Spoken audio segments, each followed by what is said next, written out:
Beef issue చినికి చిరికి గాలివానగా మారుతోంది. ఈ సంఘటనపై అన్ని పార్టీలు ఫుల్ సీరియస్ అవుతున్నాయి. కేంద్ర ప్రభుత్వ వైఖరితోనే ఇలాంటి సంఘటనలు జరుగుతున్నాయని ఆరోపించారు లీడర్లు. యూపీ సీఎం అఖిలేష్ కూడా సెంట్రల్ గవర్నమెంట్నే టార్గెట్ చేశారు.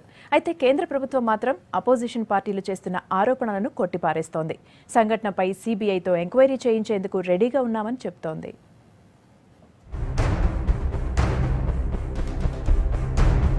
ఆవు మాంసం తిన్నారని 3 రోజుల క్రితం ఉత్తరప్రదేశ్లోని దాద్రీలో ఓ వర్గానికి చెందిన కుటుంబంపై దాడి జరిగింది. ఈ దాడిలో ఓ వ్యక్తి చనిపోయాడు. దీంతో దాద్రీలో పరిస్థితి ఉద్రిక్తంగా మారింది. పరిస్థితిని చక్కదిద్దేందుకు భారీగా పోలీసులు మోహరించారు. మరోవైపు బాధిత కుటుంబానికి పొలిటికల్ పార్టీలు అండగా నిలుస్తున్నాయి. బాధిత కుటుంబాన్ని ఎంఐఎం ఎంపీ అసదుద్దీన్ ఓవైసీ పరామర్శించారు. అఖ్లాఖ్ది ప్రీ ప్లాన్డ్ మర్డర్ అని ఆరోపించారు. घटनापై सीबीआईతో విచారణ జరిపించాలని డిమాండ్ చేశారు. एक तरीके से पूरा आकर यहाँ पर इनको मारा गया। ये वो जहन है जो हिंदुस्तान के सेकुलरिज्म के खिलाफ है। इसके पीछे वो जहन है जो हिंदुस्तान के भाईचारे के खिलाफ है। इसके पीछे वो जहन है जो हिंदुस्तान के मुसलमानों को शक की निगाहों से देखते हैं। ये गोश्त का हमला नहीं था, ये मजहब के नाम पर इनको कत्ल किया गया है। ये मेरी राय है, मैं पहले भी कह चुका हूँ, आज भी कह रहा हूं। దాద్రీ ఘటన కేంద్ర ప్రభుత్వ వైఫల్యమేనన్నారు UP CM Akhilesh Yadav. NDA సర్కార్ పింక్ రెవల్యూషన్ కు అండగా నిలుస్తోందని ఇండైరెక్ట్ గా విమర్శించారు.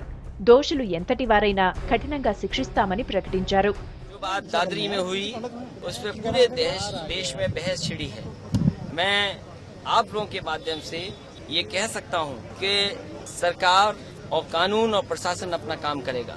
वो परिवार जिनके सदस्य की जान गई है, उस परिवार की मदद करने का काम न्याय के साथ और जो दोषी लोग हैं, दोषी लोग कितने भी ताकतवर हों, लेकिन कानून से बच नहीं पाए।